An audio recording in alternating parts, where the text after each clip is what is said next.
Bapak umur berapa? 48. Kita hitung sekarang sebelum dihitung. Sebelum dihisap kata orang, hitung dulu, jangan sampai nggak dihitung. Ini modal kerjanya aja dihitung. Kalau rugi dicarikan solusi. Ibadahnya rugi, nggak tahu kalau rugi, dikira untung terus. Nggak ada dihitung. Makanya sekarang saya hitung biar tahu untung apa rugi. Ya, kita hitung. Yang umur berapa nih? 48 ya.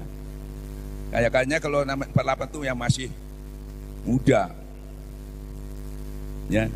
Kita ambil standarnya Rasulullah saja 63. Ya, santai aja, ini dengar baik-baik. Jadi pulangnya itu nggak sia-sia sampai sini. Saya juga datangnya nggak sia-sia. Kita mulai balik itu umur berapa? 15. Tanpa dosa sampai balik. Mulai 15 sampai umur 48 ngumpulkan dosa. Ibadah juga bukan tidak ibadah, tapi kalau ditimbang, kalau kurang pengetahuannya, kurang dekat sama Allah, pasti minus. Nggak cukup. Kan begitu ya? Jadi minusnya berapa tadi? Kalau 15 sampai 48 yang dipakai memenuhi dosa tadi berapa? 33 tahun. Yang sudah dipakai nggak maksimal itu 33 tahun. Saya berkatakan tadi, ambillah kata 63. Kalau 48 itu, kalau ke 63 kurang berapa?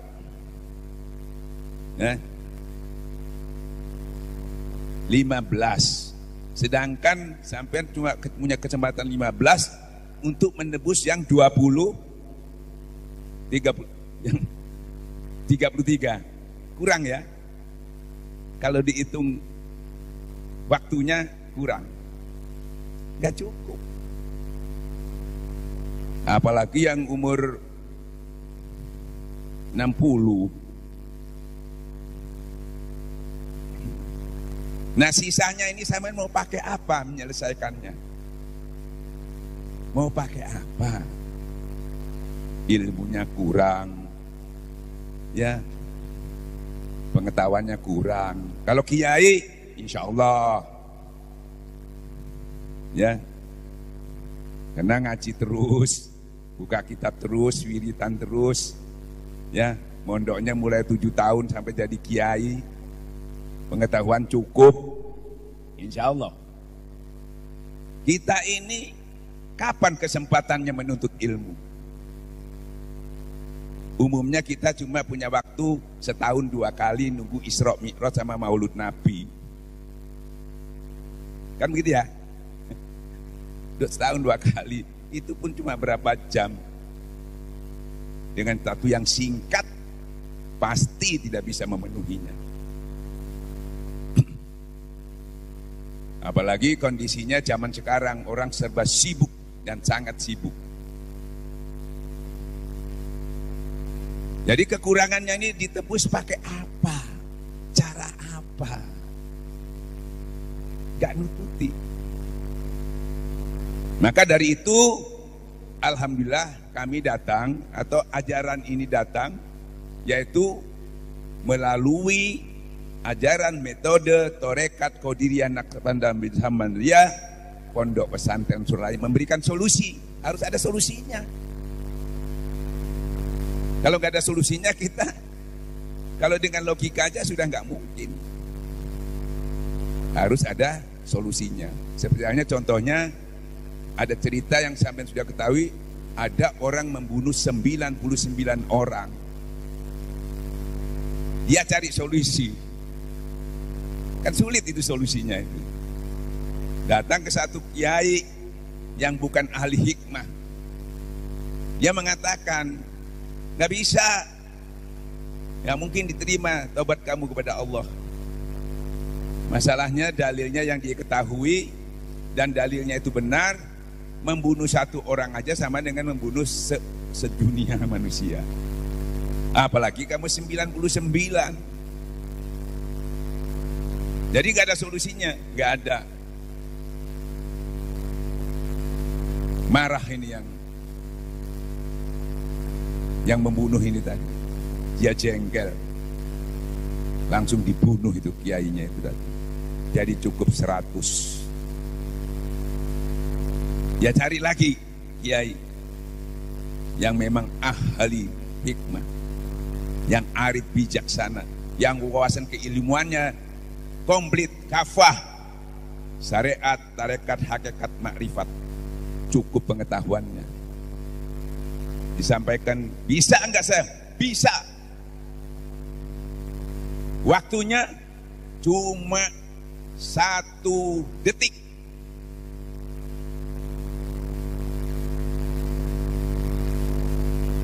Kalau orang kafir itu dengan dosanya sebanyak-banyaknya tadi kufur malahan. Bahkan pada zaman Rasulullah seperti Sayyidina Umar, Khalid bin Walid yang memerangi Nabi, dengan duduk bersimpuh mengucapkan la ilaha illallah, langsung hapus. Padahal membunuhnya bukan 100 orang lagi Khalid bin Walid, itu berapa ribu orang Islam yang dibunuh waktu itu. Jadi 100 kalau dibanding dengan Khalid bin Walid lebih banyak. Umar bin Khattab lebih banyak lagi membunuhnya. Bahkan yang dibunuh orang-orang yang beriman. Tetapi masih ada solusi. Apalagi cuma 100 orang. Solusinya cuma ya, bersegeralah kamu datang kepada Allah. Bersegeralah kamu datang kepada Allah untuk mendapatkan ampunan Allah. Jangan sampai terlambat. Jangan sampai jadi azab. Tapi dia harus bersegeralah kamu. Bersegera itu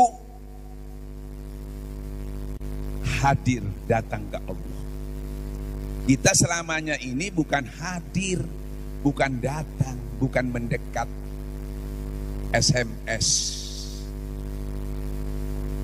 Kita berdoa kebanyakan SMS. Hadir itu dekat kepada Allah. Hadir di dekat Allah.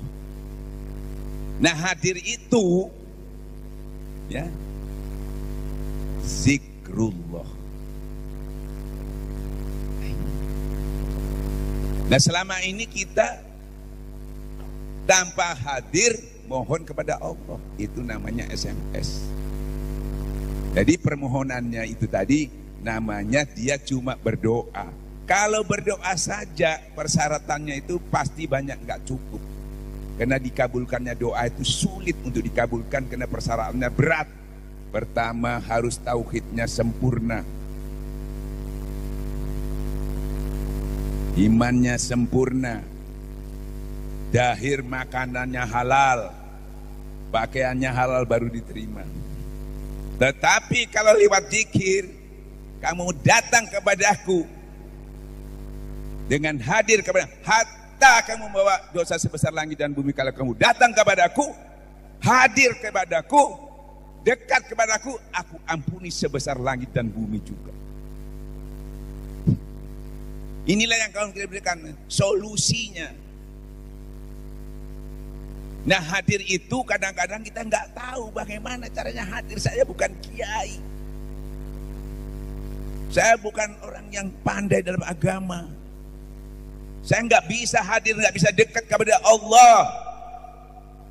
Sama Allah diberi solusi lagi yang sulit ini. Kalau kamu belum bisa dekat kepada Allah, cari orang yang dekat kepada Allah. Cari orang yang dekat kepada Allah. Insya Allah ikuti jalan orang-orang kembali kepada Allah itu. Ibaratnya saya ke masjid ini, kalau saya datang ke sini saya nggak bisa. Ya. Tapi saya cari orang yang sering ke sini, orang yang datang ke sini. Saya tinggal ikut, biar saya tidur juga nyampe. Jadi tidak ada alasan kebodohan kita tuh menghalangi. Kebodohan kita solusinya kita dekat kepada orang yang pandai. Makanya kita dekati orang-orang yang dekat kepada Allah. Insya Allah walaupun kita buta huruf, Walaupun kita buta sekalipun, asal mau dituntun, insya Allah kita juga sampai. Makanya ulama ada 3, ulama tontonan, ya semuanya benar, tapi posisinya beda. Tontonan seperti di TV, ceramah-ceramah itu tontonan, ya habis nonton ya buyar. Ada ulama tuntunan, itu di pondok pesantren. Ulama tuntunan itu, ulama panutan. Ulama panutan itu di pondok pesantren. Kalau nggak manut sampai disuruh pulang. Tapi kita cari itu karena kita ini orang yang buta, orang yang ketinggalan dalam masalah agama. Cari ulama tuntunan. Kalau ulama tuntunan pasti dituntun sampai ke tujuan, walaupun sampean itu buta huruf. Jadi jangan putus asa orang yang ketinggalan. Kan gitu ya, tambah enak. Allah menunjukkan sesuai kemampuan kita, bukan kemampuan kiainya. Nah, kemampuan kita nggak bisa, diberi jalan. Ikuti jalan orang-orang kembali kepada Allah yang kita dituntun. Insya Allah. Nah, disitulah istrinya menuntun itu, ruhaninya yang dituntun sampai kepada Allah. Nah, di tarekat istilahnya itu ditalkin. Ruhaninya dibawa wusul kepada Allah, dihadapkan kepada Allah, disampaikan kepada Allah, ya Allah, inilah hambamu yang penuh dosa. Tapi ada janji Allah tadi, karena kamu datang kepadaku, hatta dosamu sebesar langit dan bumi akan aku ampuni. 0. Yang tadi 28 tahun, ada yang 30 tahun dosanya itu tadi. Tapi dengan ditalkin, dibawa oleh guru wusul kepada Allah, saat itu 0. Seperti halnya Umar bin Khattab, Khalid bin Walid, orang-orang yang berdosa, dia bisa 0 gara-gara hadir, dibawa oleh Rasulullah kepada Allah langsung. Setelah 0 ringan, apa yang kita lakukan ini, ibaratnya karena nggak ada utangnya, nggak perlu bayar utang, tinggal kita sisanya deposit terus. Kalau tadi bayar utang terus, nggak lunas, waktunya nggak cukup, mengumpulkannya nggak cukup, capek-capek nggak cukup, ya sudah, nyesal karena nggak ada solusi, nggak tahu. Ternyata solusinya ya ini sesuai yang ditanyakan oleh Sayyidina Ali kepada Rasulullah SAW. Ya Rasulullah, adakah jalan yang semudah-mudahnya, secepat-cepatnya, seutama-utamanya? Ada zikrullah. Zikir yang mana? Bukan zikir-zikiran. Zikir yang khusus untuk membersihkan hati. Sebanyak apapun amal kamu, sehebat apapun ilmu kamu, kata Syekh Abdul Qadir Jani Qadassallah, hatta kamu menghafal 1000 kitab, kalau belum ditalkin, berarti tidak punya alat pembersih hati. Kalau hati itu kotor, rusak semua. Di dalam diri manusia ada sebuah hati kalbu, kalau itu rusak semua. Nah, ini yang masalahnya di situ. Bagaimana supaya nggak rusak? Kita bersihkan sebaik-baiknya alat pembersih itu tadi, dan tiap-tiap sesuatu ada alat pembersihnya. Pembersih hati itu zikrullah. Yang diminta harus kepada ahlinya. Karena perintahnya fas'alu ahla zikir in kuntum la ta'lamun. Tanyakan, gurui, minta dituntun. Ternyata belajar ilmu tarekat itu yang dibayangkan sulit dan sebagainya, cuma 15 menit selesai. Kalau yang sudah ditalkin, menerimanya cuma 15 menit selesai. Tapi masalah awal kita yang menumpuk bertahun tidak bisa selesaikan, belum berdiri, sudah lunas ancaman Allah tadi. Sudah lunas dosa-dosa kita. Apa dasarnya? Karena waktu ditalkin kita pertama disuruh mengucapkan kalimat La ilaha illallah. Diucapkan, dituntun, dan ditanamkan ke dalam jiwa kita. Apa kata Allah? Sesungguhnya kalimat la ilaha itu bentengku. Jadi dibaca, kalau kita enggak ditorekatkan, tidak ditanamkan, tidak dibentengkan, cuma dibaca, kurang nilainya walaupun ada. Mungkin dapat pahala. Kalau sudah dibentengkan kalimat itu, bentengku, barang siapa masuk ke dalam bentengku, sudah aman dia dari azabku. Selesai. Dan barang siapa membaca kalimat la ilaha illallah dengan benar, selama ini yang hampir 30 tahun lebih tadi kita terancam neraka jahanam karena kekurangan kita, barang siapa membaca kalimat la ilaha illallah dengan benar, aku haramkan api neraka jahanam. Belum berdiri, selesai. Barang siapa membaca kalimat la ilaha illallah dengan benar, dosa kita yang besar belum berdiri, 4.000 dosa besar dihapus sama Allah. Kalau ditalkin itu cuma 3 kali talkinnya la ilaha illallah, 12.000 dosa besar kita selesai. 0. Steril lagi, fitrah lagi. Ringan. Ini kalau tidak dimulai, nggak cukup Pak waktu kita ini Pak. Ini tarekat ini membantu. Makanya ditanyakan, ada nggak jalan yang mudah ya Rasulullah? Ada. Tapi ambil zikir itu jangan sembarang orang, harus ahlinya, harus yang punya otoritas dari Allah, yang nasabnya itu sampai kepada Rasulullah SAW. Bukan orang yang membaca dalil zikir, kalau mau cari dalilnya balik kitabnya saja.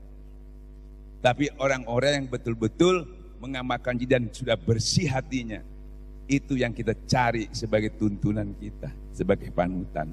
Nah kebetulan kita datang ke sini, itulah yang mau kita berikan untuk menolong kita yang ketinggalan ini, yang tidak punya waktu, ya, yang sudah kena wal asri innal insana lafi, waktunya banyak yang sia-sia terbuang-buang.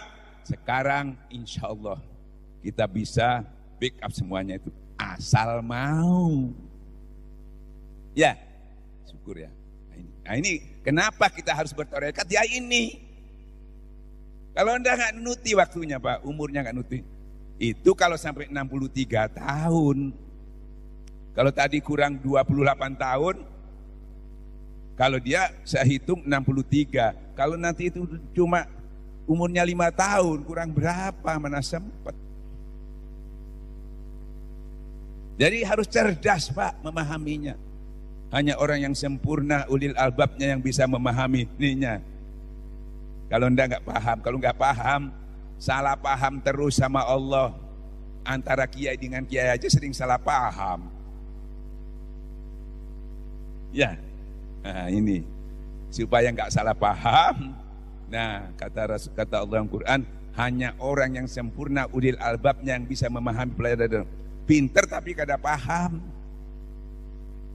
Untuk paham apa?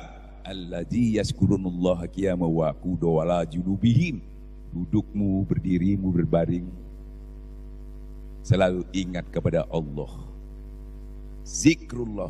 Ustadz, tidak ada orang Islam tidak berzikir, semua berzikir. Tapi zikirnya arahnya kemana? Kebanyakan zikirnya ke urusan dunia, kesuksesan dunia. Bukan membersihkan hati.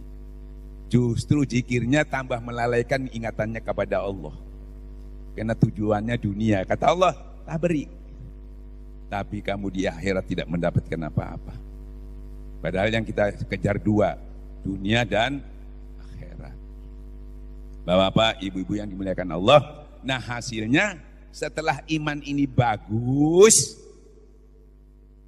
utuh, nggak turun naik. Kalau tidak, seperti apa yang disampaikan Qori tadi. Zaman dahulu, zaman Rasulullah bahkan, orang Badui datang kepada Rasulullah, ya Rasulullah, saya sudah beriman. Dia sampaikan. Rasulullah didatangi malaikat Jibril. Katakan Muhammad, iman belum menyentuh. Dia masih tunduk, dia masih berislam. Dia sholat, dia puasa, dia haji, dia zakat. Bukan tidak dia lakukan, seperti halnya kita sekarang. Tapi iman belum menyentuh. Namanya pengertian paham kita, seakan-akan kalau kita sholat, sudah puasa, zakat, haji itu sudah iman. Bukan. Itu masih Islam. Pengertian kita pada umumnya, persepsi kita, kalau orang sudah sholat, puasa, zakat, haji itu sudah iman. Tadi sudah disampaikan ayatnya itu. Bukan, itu masih Islam. Iman belum menyentuh. Makanya kita datang, Islamnya sudah, tinggal imannya kita sentuh. Bukan dihimbau lagi, diberi metode, diberi cara supaya langsung bisa dilakukan. Sementara kita cuma dihimbau, saudara-saudara harus kuat. Bagaimana caranya kuat? Solusinya bagaimana? Torekat itu membantu solusinya. Cuma jadidu imanakum bikasrati qauli la ilaha illallah. Utuhkan imanmu dengan berbanyak kalimat la ilaha illallah. Mudah kan? Sebab kalau sudah sholat, puasa, zakat dilakukan, utuh bacaannya, tumaninnya semua,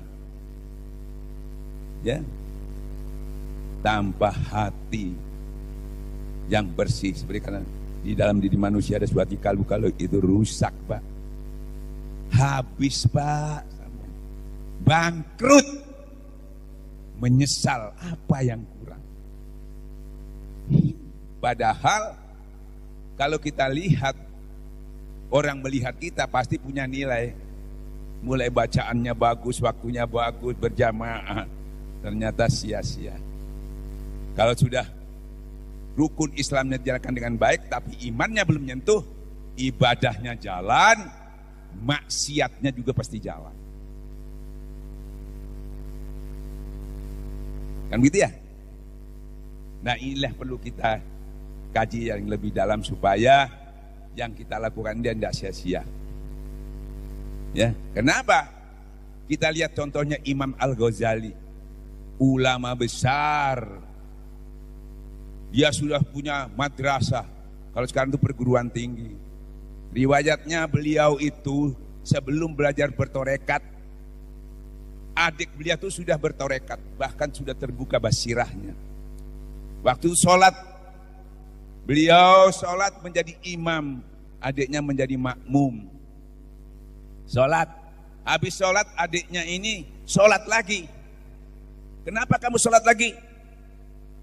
Gak sah sholat saya mau sholat lagi. Apa? Saya ini imam, saya ini ulama. Apa yang salah menurut saya kamu sholat lagi? Ada yang salah.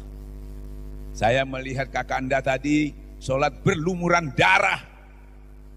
Apa yang dalam pikiran kakanda waktu sholat? Ya ingat-ingat, oh iya, aku tadi sebelum sholat menulis kitab head, kitabnya orang datang bulan. Jadi dia ingat itu sehingga dia berdarah-darah. Bukan Allah yang diingat.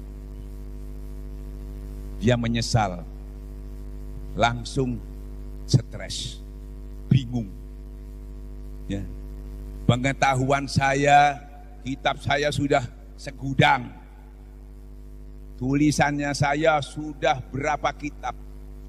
Tapi sholat aja nggak mampu mencapai khusyuk. Padahal pengetahuannya sudah jadi ulama besar. Tulisannya, kitabnya nggak bisa dibaca orang, dia enggak, orang pasti oh tidak mungkin kan gitu ya. Wong ini ulama, tidak mungkin. Ternyata setelah diperiksa, kesalahannya cuma satu kecil sebetulnya, tapi merusak semuanya. Akhirnya beliau sakit, mencari di kitab-kitab, solusinya nggak ketemu. Dalilnya ketemu, caranya nggak tahu. Ibarat sampai punya HP bagus, tapi nggak bisa buka aplikasinya, jadi nggak tahu. Ibarat sampai punya senjata hebat, tapi nggak tahu cara menembakkannya, buat apa? Ya, nah maka beliau cari, maka ketemu dia dengan gurunya. Kebetulan gurunya itu tukang sepatu. Nah ini ujian, supaya tahu orang itu bahwa guru-guru rohani itu, ya, kadang-kadang kita sering keliru lihat penampilannya, ya, lihat aksesorisnya, lihat nasabnya, ya, lihat pendidikannya mana, baru mau kita. Apalagi kalau pendidikannya secara pendidikan umumnya lebih tinggi, kita dia nggak level ini. Ini ulama besar, punya perguruan tinggi, gurunya tukang sepatu. Tapi ukurannya dia paham ternyata bukan asesorisnya, bukan pangkatnya, saja butuh ilmunya.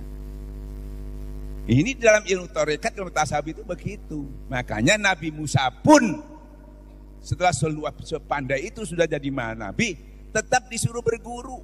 Sudah jadi nabi. Dari sisi lain, ilmunya sampai sisi lain yang kurang untuk melengkapinya. Ibarat dia sudah punya plus, minnya belum punya. Nggak bisa menyala, Pak. Nah ini. Terus beliau berguru di situ, syaratnya harus bukan pinter.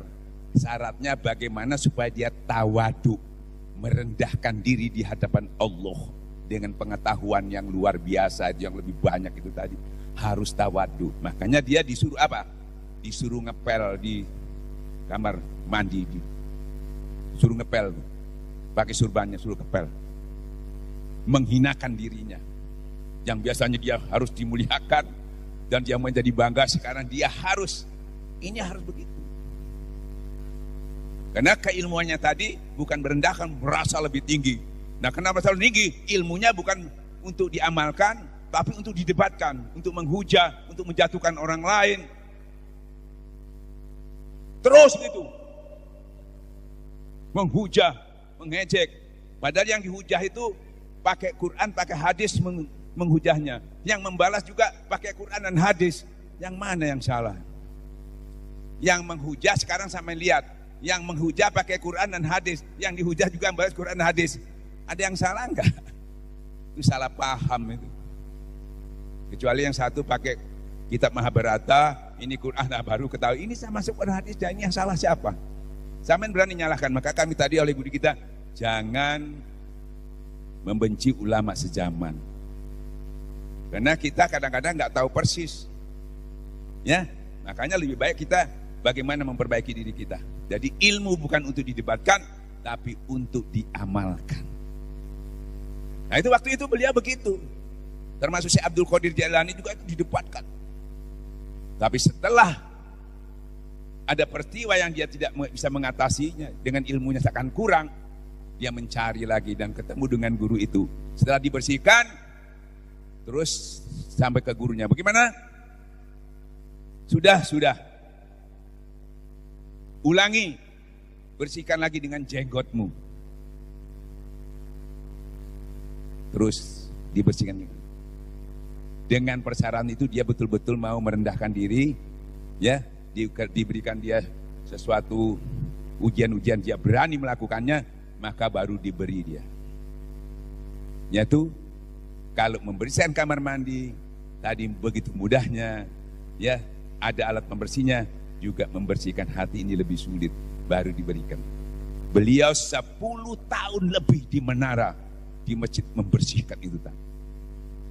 Tidak lagi debat, tidak lagi menghujah, tapi dengan itu dia memperbaiki amal ibadahnya. Bukan untuk menghujah orang lain atau menyalahkan orang lain, karena hatinya sudah dibenahi. Kan gitu ya? Nah, bayangkan masalahnya, sholat saja segitu banyaknya nggak bisa diwujudkan. Makanya sekarang saya praktekkan ya. Ini saya sudah ceritakan ya. Sekarang saya sholat sampai jadi makmum supaya tahu kelemahan kesalahannya di mana ya. Oke, setuju? Makanya perhatikan betul-betul.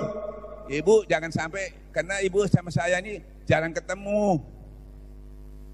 Ya, kita ngaji ini malam ini harus selesai. Ibarat masakan itu harus masak. Sebab kalau nggak masak, makan itu dibuang sayang. Dimakan gak bisa. Jadi ya selesainya jam 2. Dirapel karena ketemunya sekali. Kalau ketemu besok ketemu lagi gak apa-apa, ketemunya 1 jam. Karena tidak ketemu lagi harus selesai, kebetulan selesainya jam 2. Sanggup enggak? Saya yang enggak sanggup.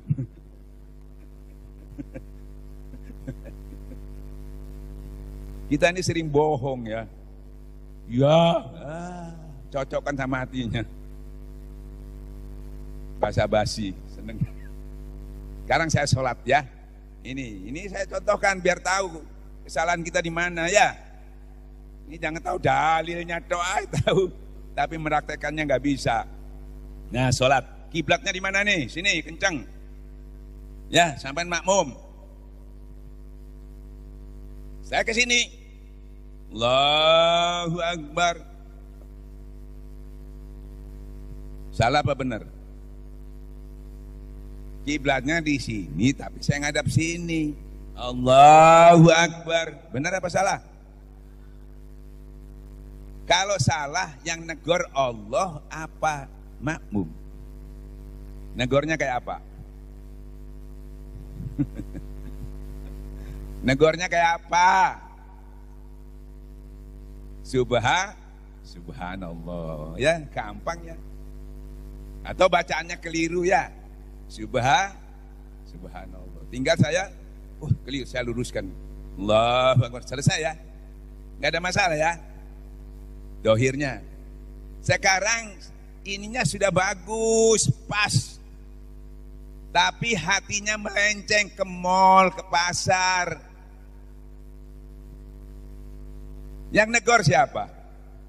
Sampean juga nggak tahu ini kemana-mana. Bahkan sampean mungkin juga ikut ke mall dulu kemana-mana. Imannya ke mall, makmumnya ke mall, malaikatnya bingung. Mana orang di masjid ini? Kok kosong masjidnya, padahal orangnya banyak. Yang negor siapa? Kalau tadi sampean bisa lihat kekeliruannya, yang di dalam tidak bisa. Yang tahu siapa? Yang negor siapa? Allah. Terus tegurannya kayak apa? Negornya kayak apa Allah? Padahal setiap hari dibaca. Apa tegurannya? Fawailul lil musallin alladzina hum an sholatihim. Celaka. Celaka. Orang yang sholat di ciloko-ciloko. Ada yang sudah sholat 60 tahun, 50 tahun. Ininya sudah hitam di celoko-celoko terancam sholat. Gara-gara apa? Sahun. Fawailul lil musallin alladzina hum sholatihim sahun. Lupa, lalai. Ya. Nah itu yang jadi masalah. Kalau itu rusak, habis. Imam Ghazali sehebat itu, semuanya nggak kepake, karena sholatnya aja yang rusak. Makanya ini menjadi andalan di akhirat. Kalau baik, yang lain tidak diperiksa. Nah, kita sering membahasnya, sering kurang jelas. Kenapa sholatnya nggak diterima? Karena sholatnya ria. Kan gitu ya? Tapi inti permasalahannya kita nggak tahu. Makanya jangan ria kalau sholat, nanti nggak diterima. Bagaimana Pak Kiai supaya nggak ria? Ya yang ikhlas.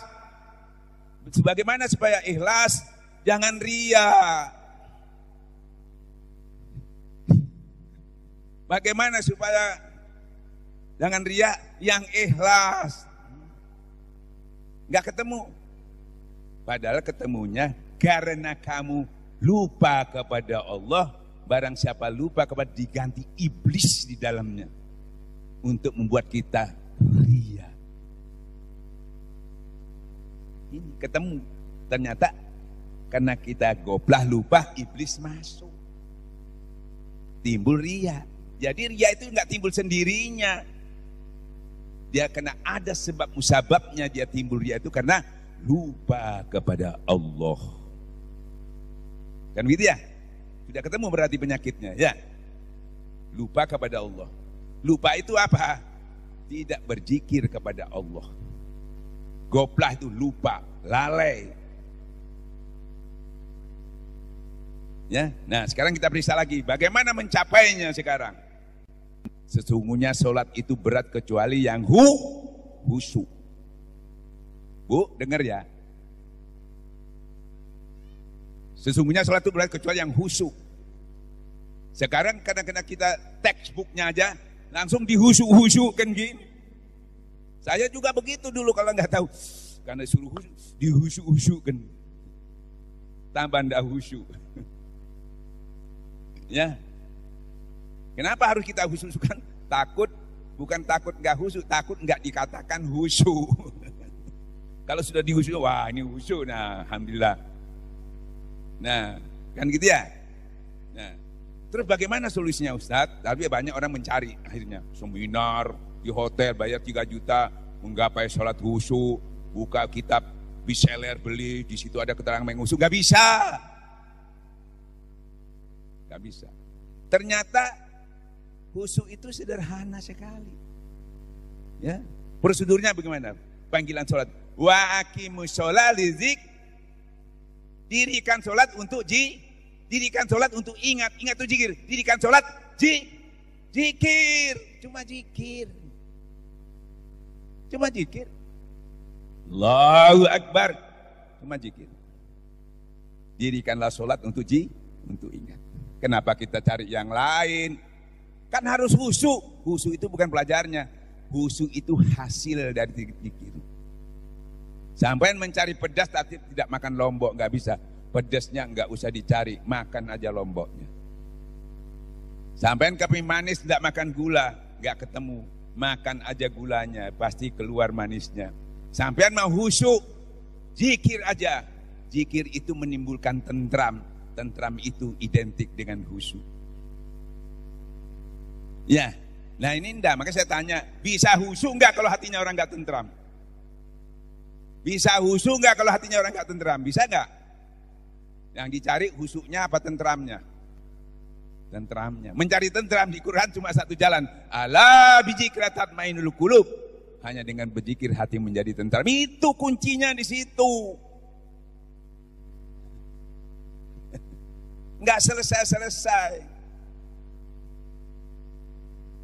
Nah, insya Allah kita bisa melakukan, itulah dasar daripada yang kita andalkan di akhirat. Nah makanya kalau kita sudah punya zikirnya ini tadi, insya Allah kita bisa selesaikan.